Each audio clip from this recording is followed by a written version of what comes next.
What's up, guys? Bullfire the Fell-Handed here, bringing you another episode of MapQuest. Here we are on Ruinburg War Standard Battle in the Batchat 25T French Tier 10 medium tank.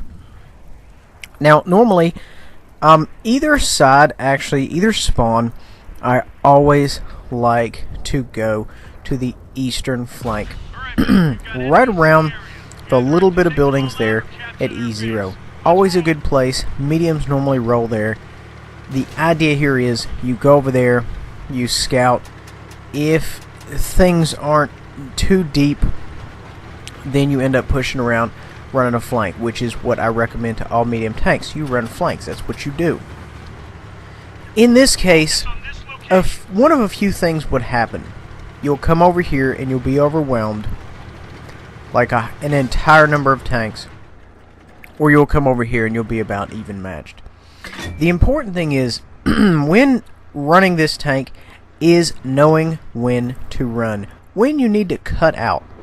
If things are looking a little dicey, if it's looking like, there's a chance you may lose, you can do one or two things as well. You can just completely fall back and leave. Just get the fudge out of Dodge. Or you can, pull back outside of view range, i.e. 445 meters, and do some long-range shots. One of those two things.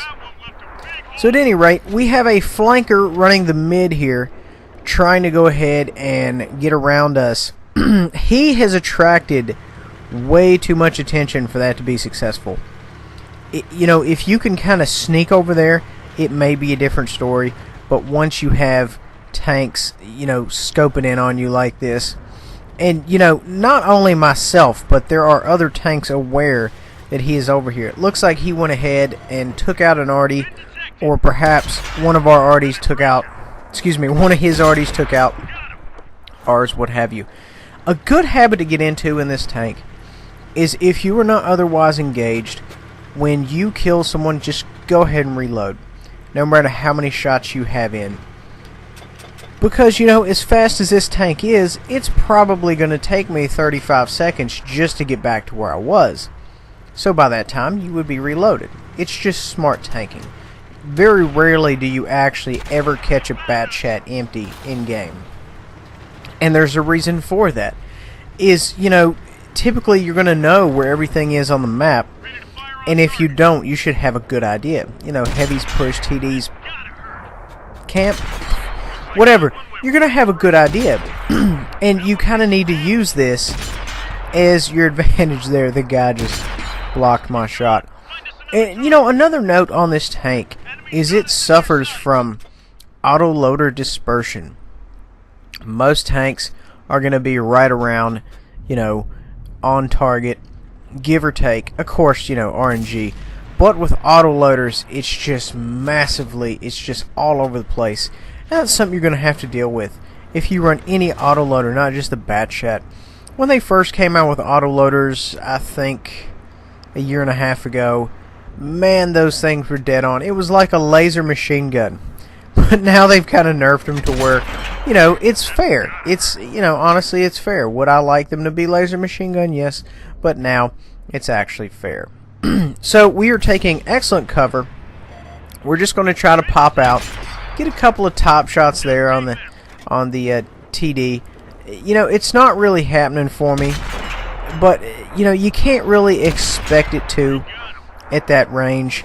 So worst case scenario, just single out another target and move on. Now, when your shots dry up, you always want to just push out of there, reload, reposition, see what else you have. That's the reason you have this tank, is for that speed. So you want to be able to reposition, depending on what the battlefield calls for. And that is the benefit of running the high tier mediums, is they're all decently fast, and they all do basically the same thing very well, which is flank the reds. So, that's kind of my reasoning behind running solely mediums, is because they're just awesome at a lot of things. Never was a big fan until, you know, you get circled by a medium and a heavy, and then you're saying, oh well, maybe I should start running more mediums. There you go. You answered your own question. So anyway, you know, and not just necessarily the Bat Chat, just more or less any medium in general. You know, you're not going to have the clip potential with other mediums, although you will have the DPM. Moving on, we're on a reload here. We're trying to get out of the way. We took one to the back, and that's fine. We're getting out of here. It's not going to happen again. We're going to hit this corner, and then we're going to be 100% in the clear, unless, of course, someone pops up from a locale that I was previously unaware of. There was a tank there. My life story. Moving on. So, at this stage of the game, the cap is going off. As a Bat Chat driver, that is your responsibility at this stage in the game. We are 4v4. The cap's going off. You've got 2 guys on the radar. We are now 1 man down. It is your job to get in here and just start clipping guys out. Put a round in him. He's coming at us, and we fumble around. And you know, you have to be careful. You're gonna fumble rounds. That's just the long and short of it, or at least I do. So we're evened up now. We have a D-star on our team, and in these circumstances you have to be just extremely cautious, because it's very easy for you to get your lights turned off by any other enemy. You just have to be very cautious. You can go like through a blind intersection, and then boom, and E3's sitting there. So we went ahead and dumped the mag, because you know what I believe about, you know, empty Bat Chats. You shouldn't very rarely see them.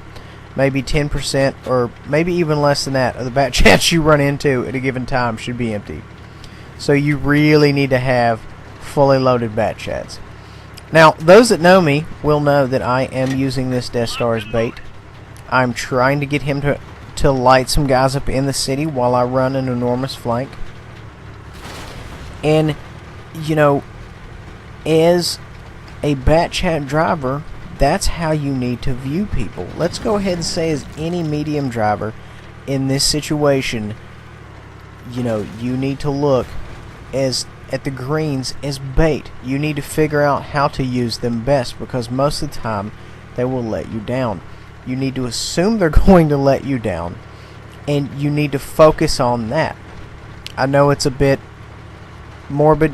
You know what? Maybe realistic. Let's say it's a realistic view, and we're focusing on that, on how best, you know, to utilize the greens. The greens are going to do what they're going to do. I wouldn't necessarily trust the greens, but I would trust the greens to be greens. Does that make sense? In other words, the second you start counting on them is the second they start failing. At any rate, the Death Star spotted a TD not long ago. We are moving to intercept. The TD is very focused on the Death Star and what's going to happen. And I'm going to run out here and do a flank and, you know, catch him slipping, which is what Bat Chats primarily do. That, you know, that's in fact 90% or so of their job description is catch people slipping. And that's what we want to do. We're going to come out here. We have excellent flank shots. There's both of them. They both stuck together, which was very wise. You always want to stick together in that situation. We took out the E75 real quick like. We put 1 round in the Death Star, a 2nd round, a 3rd round, and then he blew up. He was on fire. We go ahead and put the last round in the Death Star because I believe in being thorough. Moving on. Had a decent game. 7,014 damage, 50 assisted, which was my favorite part.